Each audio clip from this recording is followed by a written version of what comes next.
अभी लगभग पौने 2 साल पहले 14 अक्टूबर को मैं नागपुर गया था और नागपुर में दीक्षा भूमि जब मैं गया कोविड के दौरान, तो मैं बाबा साहेब की मूर्ति की तरफ देख रहा था। तो मुझे ऐसा महसूस हुआ, मतलब मेरा दिल मेरे से ही बात कर रहा था। मुझे ऐसा महसूस हुआ जैसे डॉक्टर बाबा साहेब अम्बेडकर मुझे ये कह रहे हैं कि मैं हजारों साल की गुलामी से अपने समाज को बाहर निकाल के लाया।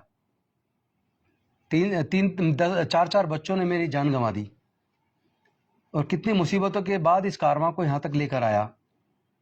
और ये मुझे समझ आ गया था कि जाति की वजह से जातिगत उत्पीड़न है, और यहाँ काफ़ी प्रयास करने के बाद भी मैं जातिवाद को ख़त्म करने में सफल नहीं हो पाया।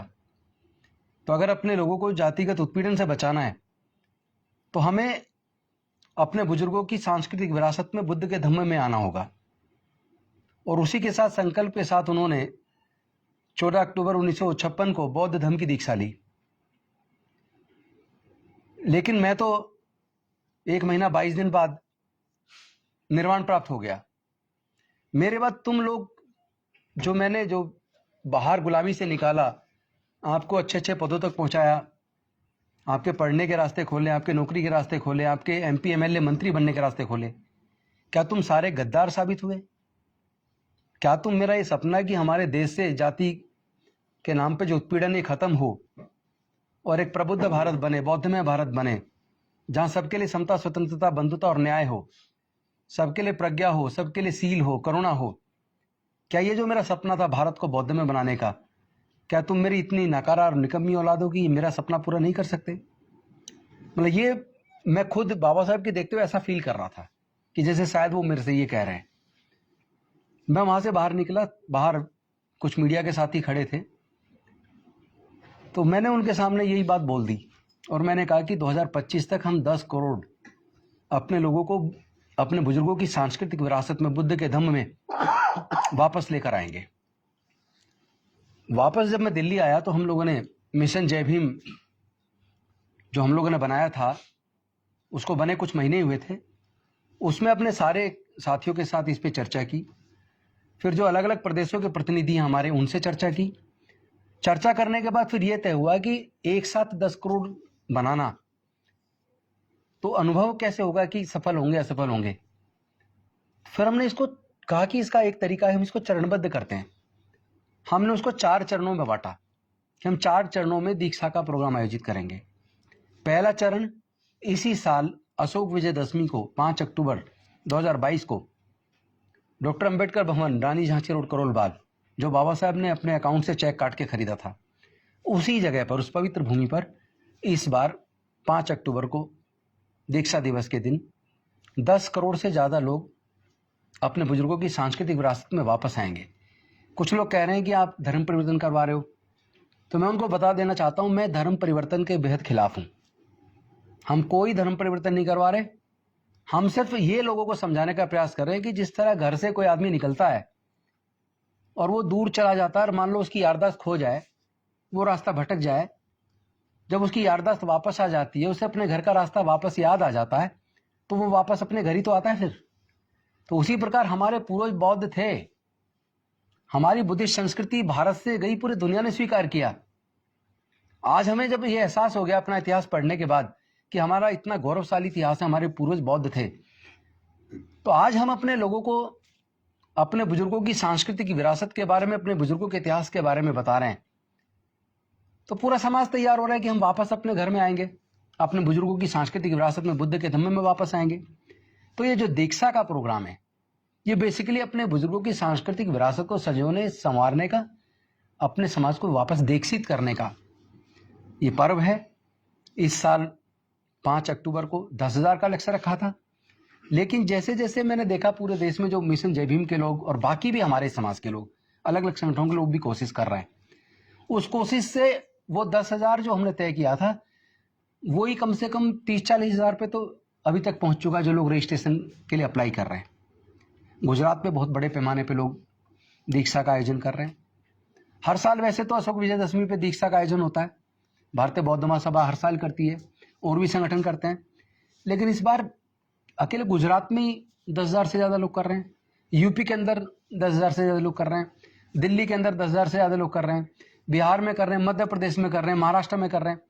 तो लोग जैसे जैसे लोगों को अपने बुजुर्गों के इतिहास के बारे में पता चल रहा है, वैसे वैसे लोग वापस, क्योंकि सब देख रहे हैं कि जाति की वजह से हमारे साथ जातिगत उत्पीड़न है। आए दिन मूंछ रखने पे हत्या हो रही है, घड़े छू लेने मात्र पे हत्या हो रही है, घोड़ी पे बारात निकालने पे हमला हो रहा है, सो कॉल्ड अपर कास्ट के लड़की से शादी कर ली तो मार दिया, अभी उत्तराखंड की घटना है। तो इस तरह की जो घटनाएं ये हमें शर्मसार करती हैं, इससे दुख पैदा होता है। इसी वजह से हमने सोचा कि फिर अगर जाति में बने रह के जातिगत उत्पीड़न बना रहेगा तो फिर हम इससे बाहर निकल आते हैं, हम अपने बुजुर्गों की सांस्कृतिक विरासत में बुद्ध के दम में वापस आते हैं। इसी संकल्प के साथ हमने इसको 4 चरण में बांटा। इस साल 5 अक्टूबर अशोक विजयदशमी 10वीं 2022, जिसमें 10,000 तय किए थे, लेकिन संख्या काफी ज्यादा जा रही है। अगले साल अशोक विजयदशमी 2023 को 1 लाख लोग दीक्षा लेंगे। उससे अगले साल अशोक विजयदशमी 2024 को 10 लाख लोग दीक्षा लेंगे। और उसके अगले साल जो हमारा जो टारगेट है 2025 में 10 करोड़ लोग दीक्षा लेंगे। इसकी तैयारी में हम सब लोग लगे। समाज के जो बाबा साहेब से प्यार करते हैं, जो अपने बुजुर्गों की सांस्कृतिक विरासत को बचाना चाहते हैं, हम उन सब का आह्वान करते हैं, आप आइए और अपने समाज को, अपने बच्चों के भविष्य के लिए, क्योंकि गुलामी फिर से हमारी तरफ बढ़ रही है तेजी से। गुलाम दोबारा बच्चे हमारे गुलाम ना बन जाए, क्योंकि पढ़ाई इतनी महंगी कर दी, हमसे फिर छिन जाए, हमारे बच्चे पढ़ नहीं पाएंगे भविष्य में। और रिजर्वेशन लगभग खत्म हो गया, नौकरियां हैं नहीं। तो एक तरीके से देखा जाए तो हमारे लोगों को फिर से गुलाम बनाने की जो साजिश है, हम उस साजिश को कामयाब नहीं होने देंगे। और उसको कामयाब फेल करने का एक ही तरीका है कि हम लोग ऐसी संस्कृति को, ऐसी सभ्यता को या ऐसे सामाजिक व्यवस्था को मजबूत क्यों करें जिसमें जाति पूछ के हमारी हत्या होती हो, जिसमें हमारे साथ जातिगत उत्पीड़न होता हो, जिसमें हमारे आगे बढ़ने का अवसर ना हो, जिसमें हमारे लिए कोई सम्मान ना हो, जिसमें हमारे स्वाभिमान पर बार बार हमले होते हों। तो ऐसी व्यवस्था को छोड़ के हम समता, स्वतंत्रता, बंधुता और न्याय पर आधारित, प्रज्ञा पर आधारित, सील पर आधारित व्यवस्था में वापस जाने का संकल्प हमने किया है। तो मैं तो आह्वान करता हूँ आप लोग भी कवरेज करिएगा 5 अक्टूबर को अम्बेडकर भवन के प्रोग्राम में आके। वैसे पूरे देश में प्रोग्राम है, मुझे पता आप लोग भी लगभग सभी जगह कवर करेंगे, लेकिन मैं उसके लिए आपको आमंत्रित करता हूँ। और मैं निवेदन करूँगा कि हमारे सुधीर जी इस संदर्भ में अपनी बात रखेंगे। कोई धम्म के बारे में या किसी के बारे में कोई जानकारी, क्योंकि धम्म की जानकारी बाबा साहब के जाने के बाद में, 1956 के जाने के बाद में नागपुर के लोगों से भी मैंने काफ़ी बात की। उन्होंने बताया कि हमारे यहाँ भिक्खु नहीं होता था। धम्म की जानकारी क्या है उनको पता ही नहीं, क्योंकि बाबा साहब असम में चले गए, इसलिए धम्म का सारा काम बहुत लंबा पीरियड में आ गया और समझ में नहीं आया कि धम्म कैसे बढ़ाना चाहिए, क्या करना चाहिए, क्या नहीं करना चाहिए। जागरूकता का बड़ा अभाव रहा। जहाँ जहाँ दीक्षाएं होती रहीं, दीक्षाएं चलती रहीं, दीक्षा का अर्थ भी नहीं जान पाए। दीक्षा का मतलब लोगों ने जैसे दीक्षित होते हैं, यूनिवर्सिटी के अंदर दीक्षांत कार्यक्रम होते हैं, दीक्षा अंत कार्यक्रम, वैसा ही समझा। पर बुद्ध का शब्द दीक्षा नहीं है, दीक्षा शब्द है। तो अभी तक हम ओरिजिनल शब्द धम्म दीक्षा पे भी नहीं पहुंचे हैं। दीक्षा माने देखना, सीखना, जानना। भारत एक समय तक ऐसा था जब यहाँ लगभग सभी लोग दीक्षित थे, यानी देखना जानते थे, आप कह सकते हैं जागृत थे। उस जागृत समय में, उस जागृत भारत में जो बुद्ध के बाद में जागृति की आभा फैली, बुद्ध की आभा फैली, तब भारत जो नाम पड़ा है आभा रत पड़ा। यानी आपको जान के बड़ा आश्चर्य होगा कि बुद्ध के बाद बुद्ध की आभा में रत रहने वाले लोगों के कारण इसको भारत कहा गया। आ खत्म हो गया, भारत खाली रह गया। और अशोक के समय महाभारत था, क्योंकि अशोक के समय आपके पास भूटान था, नेपाल था, चीन का हिस्सा था, म्यांमार था, आज का पाकिस्तान था, अफगानिस्तान था, ईरान का हिस्सा था, उधर जो हमारा मंगोलिया उसका हिस्सा था, नेपाल, भूटान, ये सारे जो कंट्री थे। इतना बड़ा आभा रत, यानी बुद्ध की आभा में रत रहने वाला, जिसको महाभारत, और महाभारत का रचयिता हमारा सम्राट प्रियदर्शी अशोक। यहाँ का लगभग बच्चा बच्चा दीक्षित था। उस समय धम्मिक बोला करते थे, बौद्ध शब्द नहीं था। तो सारे धम्मिक थे, सारे दीक्षित थे और सब दीक्षा में रत रहते थे और जानते थे। तो भारत ऑफिशियली जो डिक्लेयर्ड कंट्री है वो बुद्धिस्ट कंट्री है। अगर आप पूरी दुनिया में जाएंगे और पूरी दुनिया में अगर भारत की आइडेंटिटी मानेंगे, पूछेंगे, तो भारत की जो आइडेंटिटी है वो बुद्ध से चलती है। बुद्ध के अलावा भारत की कोई पहचान नहीं है। जो भारत में चीजें अलग अलग चलती हैं उनकी कोई पहचान नहीं है। ये भारत के बाहर जाने वाले लोग जानते हैं, मगर जिनको भारत से बाहर जाने का मौका नहीं मिला वो इसको नहीं जानते हैं। ये जो हमारा सिस्टम और हमारी कल्चर है ये ऑफिशियली डिक्लेयर्ड है, जो अशोक ने सारे पत्रों पे लिखवाई कि भारत में बुद्ध के जनित और पुराने समणों के समण संघ के जनित कार्यक्रम पत्रों पे लिखे जाएंगे, वही चलेंगे। वही संविधान था, पत्रों पे लिखा हुआ पहला समता का विधान संविधान। ये बाद में विसंविधान बने हैं। संविधान समता का विधान तभी रहा है। उस समय अशोक के समय जो डिक्लेरेशन हुआ कि ये बुद्धिस्ट कंट्री है और इसका संविधान बुद्धिस्ट जो कल्चर उस पर आधारित है, समता पे आधारित है, वही बाबा साहब ने उठाया संविधान, यानी समता का विधान। तब से लेके आज तक इस देश का डिक्लेरेशन किसी और नाम से नहीं हुआ है। आप हिस्ट्री उठा लीजिए, अगर आप हिस्ट्री के जानकार हैं, पूरे देश में कहीं चले जाइए, दुनिया में कहीं चले जाइए, कोई नहीं कह सकता कि ये बुद्धिस्ट भारत नहीं है। इसलिए वो लोग भूल गए कि ये बुद्धिस्ट भारत है, इसका कल्चर बुद्धिस्ट है, इसका जो संविधान है वो बुद्धिस्ट है, अशोक का जो संविधान है वो बुद्धिस्ट है, बुद्ध का जो संविधान है वो बुद्धिस्ट है, और हमारे संतों का जो संविधान है वो बुद्धिस्ट है। वो टुकड़ों में टूट गया। पर इसको याद कराने के लिए, इसको निकालने के लिए बाबा साहब आते हैं, और बाबा साहब जानते हैं कि हमारे लोगों का ज्ञान इतना नहीं है कि उनको मैं ये समझाऊं कि ये तुम्हारा भारत है, तुम्हारा बुद्धिस्ट भारत है, या तुम्हारे जो कल्चर है वो बुद्धिस्ट कल्चर है। इसलिए उन्होंने 22 प्रतिज्ञा के देके सीधा आदेश दिया कि आपने 22 प्रतिज्ञा मान के और भारत को फिर दोबारा से बौद्ध में बनाना है। बौद्ध में मतलब दीक्षित बनाना है, जागृत बनाना है, प्रबुद्ध बनाना है। उन्होंने प्रबुद्ध शब्द इस्तेमाल किया। प्रबुद्ध का मतलब है पूरी तरह से बुद्ध पे आधारित, बुद्धि पे आधारित। वो काम नहीं कर पाए, जैसा कि अभी नरेंद्र पाल भाई साहब ने बताया है। पर जिम्मेदारी हमारी बनती है। ये जिम्मेदारी कुछ जगह पूरी हुई, पर इसकी जानकारी आधी अधूरी रही। इसलिए इस जानकारी के अभाव में हम किसी को, सबको ये नहीं बता पाए ये आज भी बुद्धिस्ट भारत है, आज भी धार्मिक भारत है, इसका कल्चर और इसका संविधान वही है। तो बुद्धिस्ट भारत से कोई और भारत बनाना चाहे तो बुद्धिस्ट भारत को खत्म करना पड़ेगा, तो बना सकता है। और डिक्लेरेशन करना पूरे वर्ल्ड में इतना आसान नहीं है, क्योंकि भारत का जो आइडेंटिटी है वो बुद्ध से जानी जाती है और कहीं नहीं जानी जाती। बर्मा के अंदर एक एग्जाम्पल बताता हूं। जब बर्मा के अंदर पुराने समय में, अब से करीब 80 साल पहले, 100 साल पहले लोग हमारे जाया करते थे व्यापार करने, तो उनकी पूजा होती थी कि ये बुद्ध के देश से आए ईमानदार हैं, और उनके सामान को कोई खोल के चेक नहीं करता था कि ये आभा में रत रहने वाले, समता में रत रहने वाले ईमानदार लोग हैं। जितना वजन सामान का बोल रहे हैं उतना सामान ही है, कोई तोलता नहीं था। अभी हालत यह है कि पूरे दुनिया के अंदर हमारे सामान को तोला जाता है और चेक किया जाता है, क्योंकि हमारा जो कल्चर था, सिस्टम था, वो खत्म होके वो निगेटिव पे आ गया, यानी कम तोलने पे आ गया, चोर बाजारी पे आ गया, लुटेरे पे आ गया। इसलिए हमारी जो आइडेंटिटी है वो नुकसान पहुंचाई जा रही है। ये जो कदम बाबा साहब ने उठाया वो बहुत आगे बढ़ जाता अगर सब लोगों को जानकारी होती, पर अभी समय है इसका पूरे विश्व को फायदा होने वाला है अगर हम पुरानी कल्चर को दोबारा से स्थापित करते हैं। पुराने अपने लोगों को बताते हैं कि आपका कल्चर, आपका धर्म, आपका जो बुद्ध, आपका सिस्टम ये है। उसी को बताने की कवायद चल रही है। इसलिए कोई आदमी ये कहे कि हम धर्म का परिवर्तन करा रहे हैं, जो धम्मिक है उसके धर्म का परिवर्तन इम्पॉसिबल है। कोई आदमी जो पहले से बुद्धिस्ट है, जो पैदाइशी बुद्धिस्ट है और जो 2600 साल से और उससे पहले से चला आ रहा है धम्मिक होता हुआ, उसकी कल्चर को नहीं बदला जा सकता। उसका कोई धर्म नहीं है, उसका सिर्फ धम्म है। तो उसको यहाँ याद कराने की कवायद चल रही है। बाबा साहब ने भी याद कराया। बाबा साहब ने कोई ऐसा नहीं है कि कहा हो कि आप ऐसा बन जाओ, वैसा बन जाओ, कोई नई चीज है। नई चीज नहीं है, पुरानी है, देश की है और देसी है। बाकी देसी नहीं है। बाकी सारी कल्चर बाहर से आयात की हुई हैं, इंपोर्टेड कल्चर है, पर ये जो कल्चर है ये देसी कल्चर है। और इस देसी कल्चर की इतनी खास बात है कि इस देसी कल्चर को पूरी दुनिया ने अपनाया है।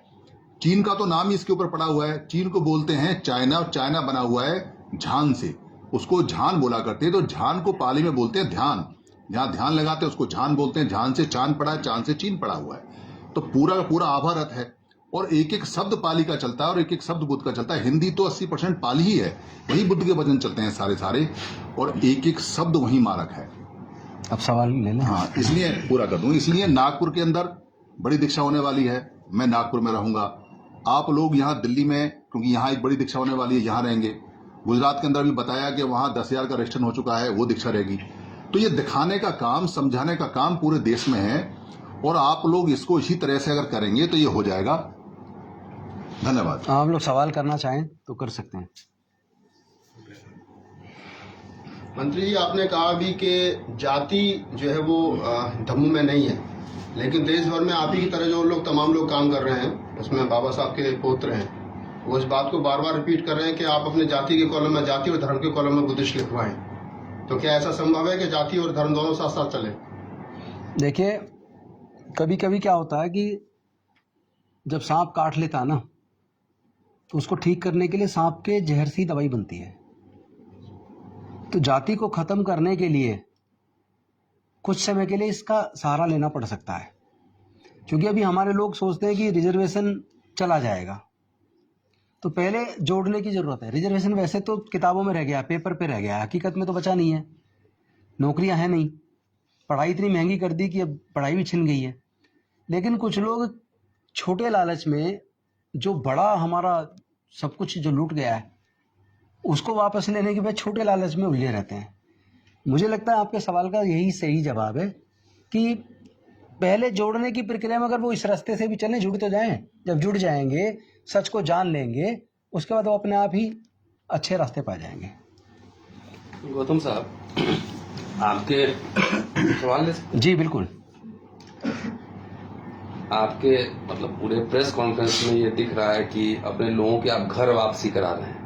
जी, घर वापसी ना, जो भटक गए घर वापसी पर वो शब्द हम इसलिए नहीं बोलते, वो शब्द उनका है। रिमाइंडर, हम अपनी संस्कृति में वापस लाने की बात कर रहे हैं। परिस्थितियों के हिसाब से शब्द बिल्कुल टेक्निकली जो है ना चेंज होते हैं और उसी में खेला जाए तो ज्यादा बेहतर मुझे लगता है। दो सवाल हैं कि एक तो धर्म और विचार अपने आप ट्रैवल नहीं करता है और उसको फैलाना पड़ता है, और बाबा साहब ने लिखा है इसको फैलाने के लिए प्रोफेशनल जो है ना भिक्खू, उनको सैलरी दिया जाए। आप तो एक साधारण उपासक हैं और कोशिश कर रहे हैं, इसके लिए बधाई की। कम से कम सिविल सोसाइटी के लोग, जहां तक हिंदी प्रदेश का मेरा अनुभव है, मिडिल क्लास सिविल सोसाइटी के लोग बुद्ध के आइडियाज पे बात कर रहे हैं और उसको प्रचार कर रहे हैं। लेकिन इसको फैलाने के लिए, घर घर पहुंचाने के लिए आपको प्रोफेशनल जो भिक्खू हैं, जो मॉन्क्स हैं, उनकी जरूरत होगी। क्या अभी तो दिख नहीं रहा हिंदी पट्टी में कोई जाके और दीक्षा का प्रचार प्रसार घर घर कर रहे हैं। वो आप ही लोग जा रहे हैं, चाहे यूट्यूब पे बोल रहे हैं, उससे जा रहा है। नंबर एक। नंबर दो, बाबा साहब को एक कोट कर रहा हूं कि बर्मा में उन्होंने कहा था कि अब बौद्ध धर्म के पतन के बारे में भाषण दिया था फोर्थ बुद्धिस्ट काउंसिल में, और कहा था कि कई कारण थे इसके डिक्लाइन होने के। एक तो इस्लाम का आक्रमण भी था, अफगानिस्तान तक पूरा बौद्ध था। दूसरा, ब्राह्मणों का भी आक्रमण था। तो लिखते हैं कि अब इस्लाम से हमें खतरा नहीं है, 54 का भाषण है, हमें ब्राह्मणों से खतरा है। तो इस खतरे से निपटने के लिए क्या तैयारी करें? देखिए, इसमें हम दो चरण पे काम कर रहे हैं। एक तो हम लोगों का जो अपना अनुभव है कि जो हमारे महापुरुष हुए भोजन समाज से, उन्होंने अपने अपने तरीके से प्रयास किए, लेकिन वो सफल क्यों नहीं हुए। एक तो असफलता के कारण पे हम लोग काफी स्टडी कर रहे हैं, रिसर्च कर रहे हैं। तो हमें ये समझ आया कि हमारे चूंकि परमानेंट कैडर सेंटर नहीं है, जिस तरह परमानेंट कैडर सेंटर आरएसएस के या दूसरे उनके मजहब के लोगों के हैं, ईसाई के हैं, सिखों के हैं, मुस्लिम के हैं, हिंदुओं के हैं, उस तरह परमानेंट कैडर सेंटर भारत में हमारे लोगों के नहीं है। तो हम अपना परमानेंट कैडर सेंटर स्थापित कर रहे हैं।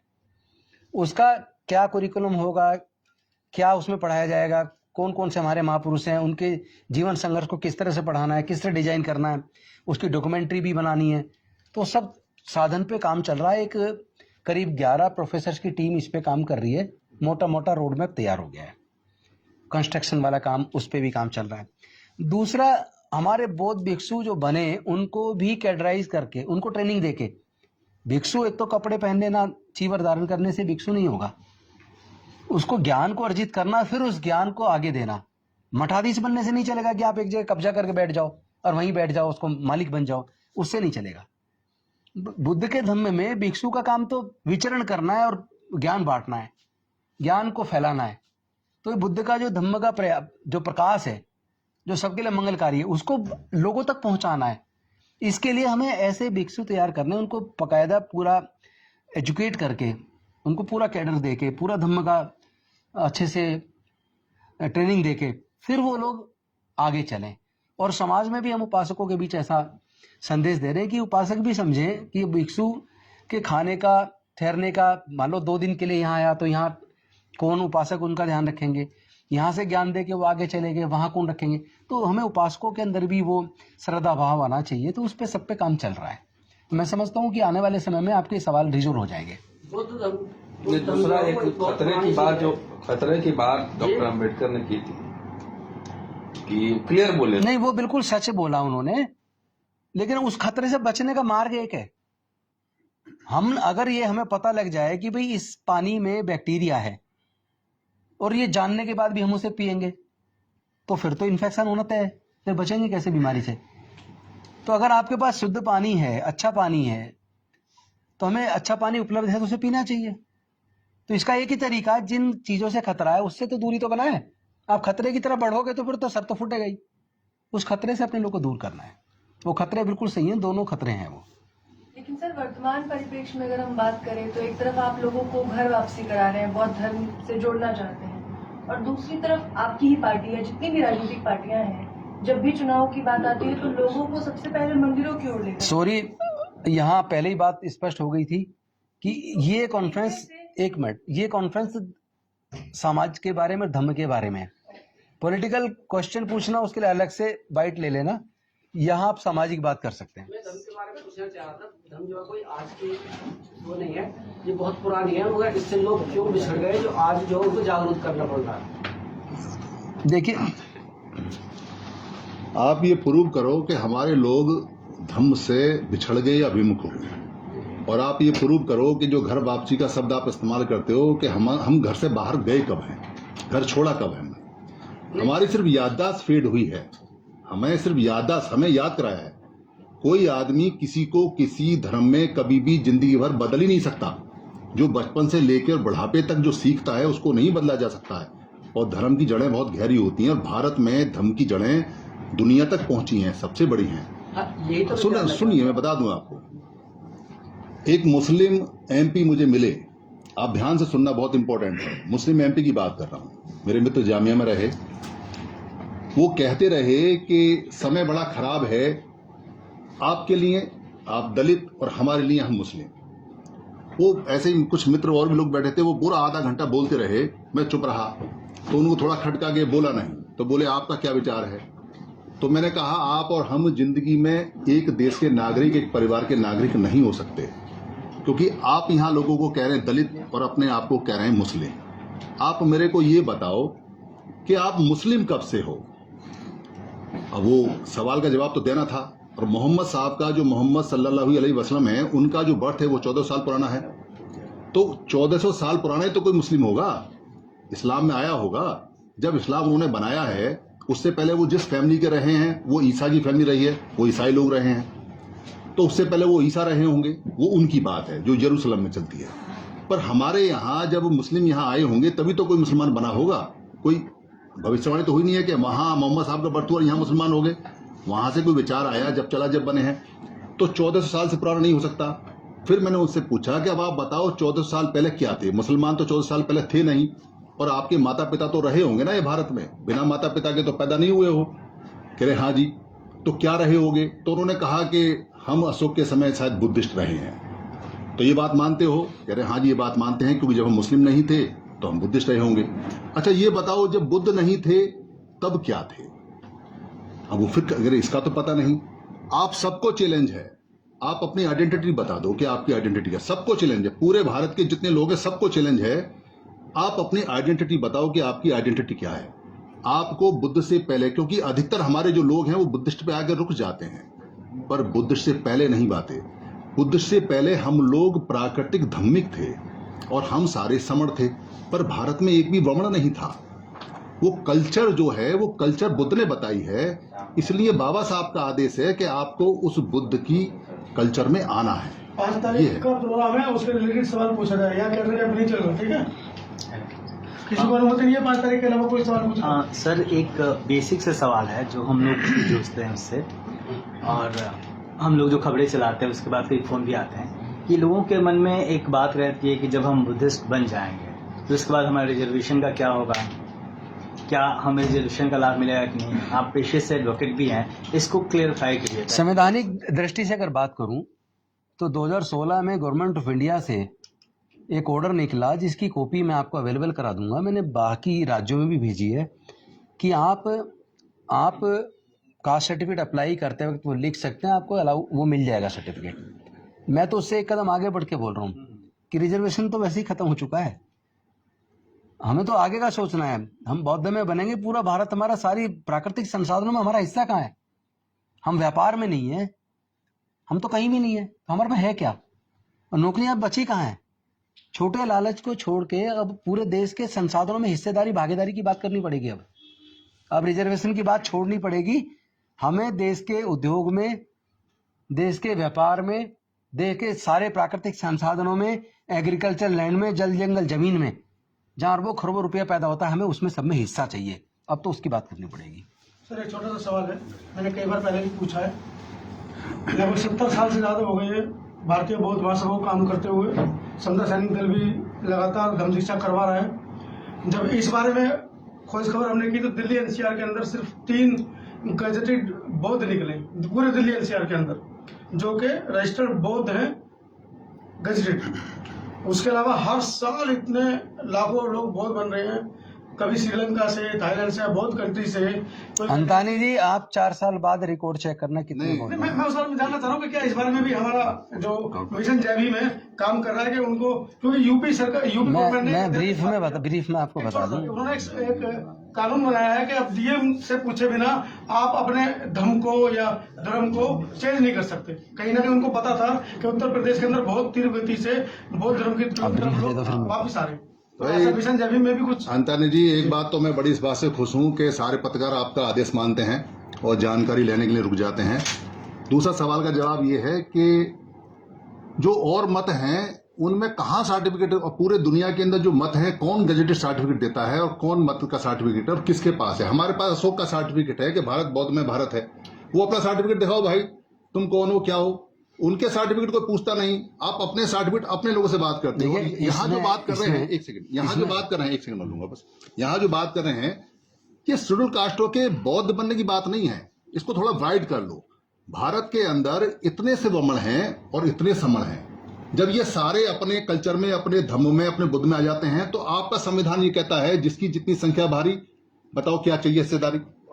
फिर कहाँ दिक्कत है आपको? ये आरक्षण जैसी चीज तो हम देंगे, वो लेंगे थोड़ी, हम तो देंगे, देने वालों में से हम हैं।